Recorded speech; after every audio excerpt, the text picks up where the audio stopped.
ఈరోజు అనకాపల్లి నియోజకవర్గ వైఎస్ఆర్ కాంగ్రెస్ పార్టీ కార్యాలయంలో అనకాపల్లి వైఎస్ఆర్ కాంగ్రెస్ పార్టీ నాయకుల ఆధ్వర్యంలో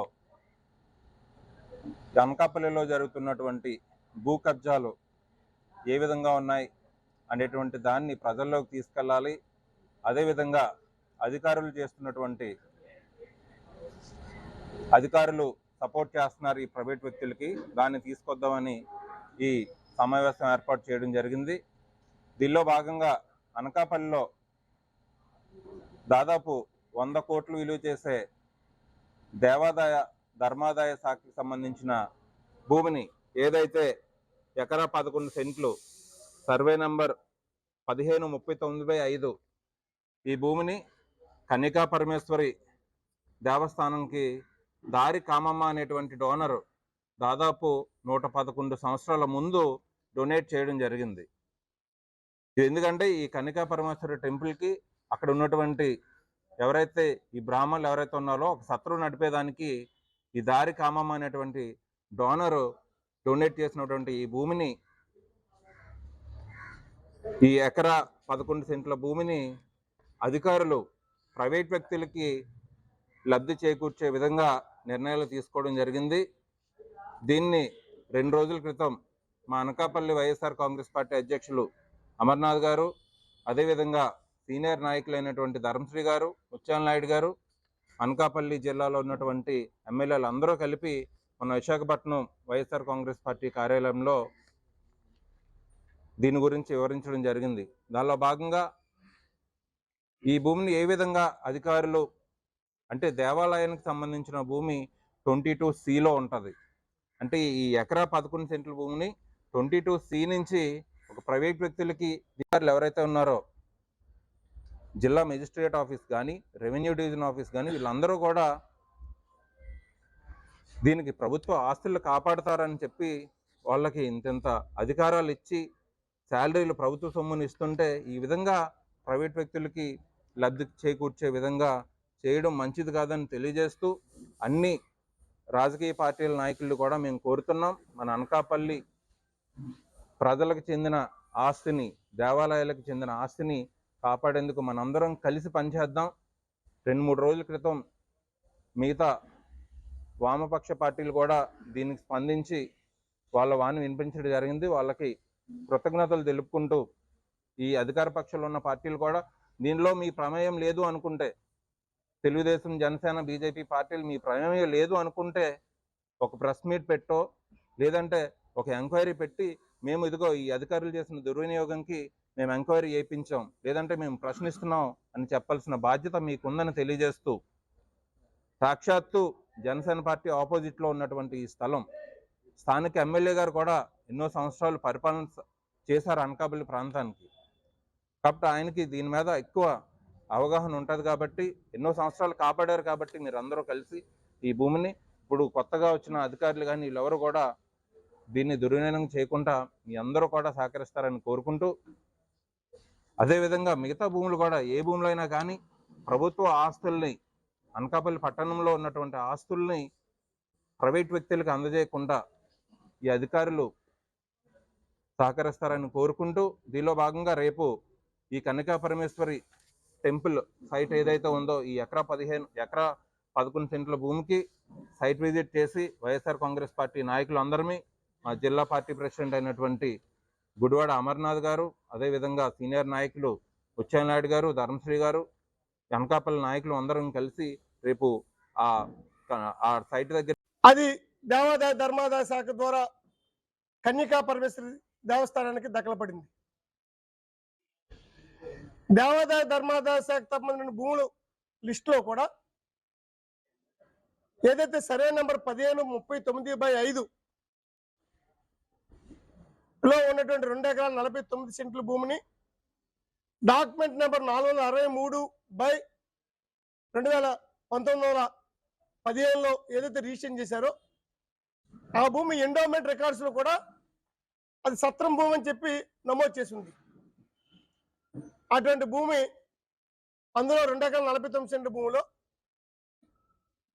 ఎకరా 38 సెంట్ల భూమి బెల్లం మార్కెట్ నిర్మాణం చేసినప్పుడు ఆ బెల్లం మార్కెట్ వారు తీసుకోవడం జరిగింది, గవర్నమెంట్ మార్కెట్ యార్డ్ వారు తీసుకోవడం జరిగింది. మిగిలిన 100 ఎకరా 11 సెంట్ల భూమి ఆ గోవన్ అనుకుని రోడ్డు వారిని విడిచిపెట్టడం జరిగింది. ఎవరైతే ఈ భూమి మాదనేటువంటి చెప్తున్నటువంటి వ్యక్తులు మరి నిజంగా భూమి వారిది అయి ఉంటే మరి ఆ రోజు మార్కెట్ యార్డ్ కోసం భూమి సేకరణ చేసినప్పుడు రైతులకు ఇచ్చిన డబ్బులు వీరికేమి ఇచ్చారా? మరి ఎకరా 38 సెంట్లకు భూమికి వీళ్ళకి డబ్బులు ఇవ్వాలి కదా. ఆ రోజు ప్రభుత్వ భూమి అని చెప్పి ఆ రోజు ప్రభుత్వం ఆ భూమికి డబ్బులు ఇచ్చిన సందర్భం లేదు. అంతేకాదు దేవాదాయ శాఖకు చెందిన భూములు కొన్ని వేల ఎకరాల భూములు మన జిల్లాలో కూడా ఉన్నాయి. ఎక్కడున్న రాష్ట్ర వ్యాప్తంగా దేవాదాయ ధర్మాదాయ చట్టం ఏం చెప్తుందంటే పూర్వం కౌలుకి ఇచ్చేవారు. ఈ భూమి కూడా వారు ఇచ్చింది కూడా ఆ భూమి మీద వచ్చిన ఆదాయం, ఆ ఆదాయం ద్వారా బ్రాహ్మణులకు భోజనం పెట్టడం కోసం భూమి ఇచ్చారు. ఈ భూమి ఇచ్చిన దాతలు ఎవరు కూడా వ్యవసాయాలు చేయరు. ఆ భూమిని ఎండోమెంట్ వారు గతంలో లీజుకి ఇచ్చేవారు, కౌలుకి ఇచ్చేవారు. ఇప్పుడు ప్రభుత్వ పాలసీలు మారిన తర్వాత ప్రతి 3 సంవత్సరాలకు ఒకసారి యాక్షన్ పెడుతున్నారు. ఎవరి 3 years దేవాదాయ ధర్మాదాయ శాఖ భూములు కూడా కౌలుకి ఇచ్చి జీవితకాలం ఉండడానికి లేదు. ప్రతి 3 సంవత్సరాలకు ఒకసారి పేపర్లో ప్రకటిస్తారు. దాంట్లో ఎవరైతే మాకు ఈ 3 సంవత్సరాల కౌలుకు కావాలంటే వారు ఆ బిడ్లో పాల్గొంటారు. ఆ గ్రామంలో చాటింపు వేసి చాటింపు గ్రామం మధ్యలో పెట్టి వేస్తూ ఉంటారు. అది ఇప్పుడున్నటువంటి విధానం. మరి ఆ రోజు నుంచి ఈ రోజు వరకు కూడా కౌలుదాతిగా అప్పుడు కౌలుదారుగా ఆ రోజుల్లో కౌలుదారుగా సూరప్పారావు అని కాండ్రేగ సూరప్పారావు అతను ఆ రోజుల్లో కౌలు చేసుకున్నారు. ఆ భూమిని కౌలు చేసుకునే వ్యక్తి భూమికి యజమాని ఏ రకంగా అవుతారు? కనీసం రెవెన్యూ అధికారికి బుద్ధి లేదా? గత కొంతకాలంగా ప్రభుత్వ చేస్తున్నటువంటి పనుల పట్ల ప్రజల్లో తీవ్రమైనటువంటి వ్యతిరేకత రావడం, ఆ వ్యతిరేకత నుంచి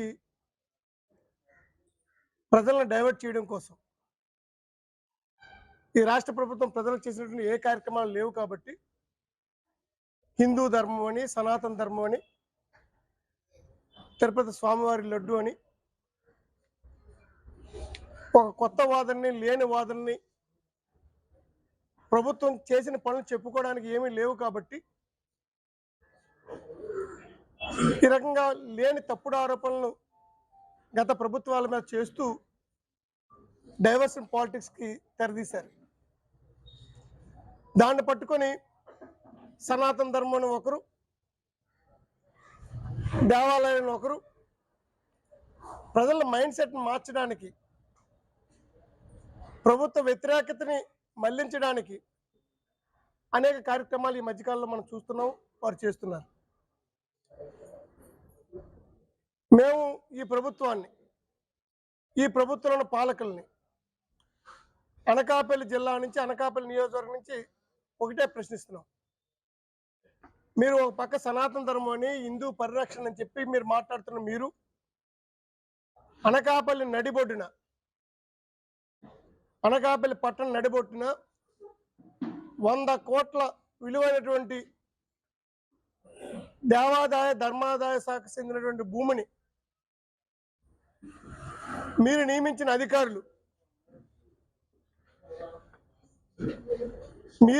అధికారులు కొంతమంది ప్రైవేటు వ్యక్తులకి దారాదత్తం చేస్తుంటే మీ సనాతన ధర్మం ఎక్కడుంది? మీ సనాతన ధర్మం ఏమని ప్రశ్నిస్తుంది? ఇదేనా మీకు దేవాలయం పట్ల, హిందువుల మనోభావాల పట్ల ఉన్న శ్రద్ధ అని చెప్పి మీ ద్వారా అడుగుతున్నాం. అనకాపల్లి చరిత్రలో లేని విధంగా ఇక్కడ అడిగేవాడు ఎవడూ లేడు, ఏ భూమైనా కైంకర్యం చేసుకోవచ్చు అనే ఆలోచనతో దూరి కామమ్మ మరియు సూరన్న ఇద్దరు వ్యక్తులు 26 జనవరి 1915లో 2 ఎకరాల 49 సెంట్ల భూమిని వారు ఒక సత్రం కింద ఏర్పాటు చేసి ఆ సత్రం ద్వారా ఈ ప్రాంతంలో ఉన్న పేద బ్రాహ్మణులకు భోజనం పెట్టడం కోసం ఆ సత్రాన్ని ఏర్పాటు చేసి వారు ఆ భూమిని డైరెక్ట్గా రిజిస్టర్డ్ డాక్యుమెంట్ నెంబర్ 463/2019 కింద ఒక డాక్యుమెంట్ రిజిస్ట్రేషన్ చేసి అప్పచెప్పడం జరిగింది.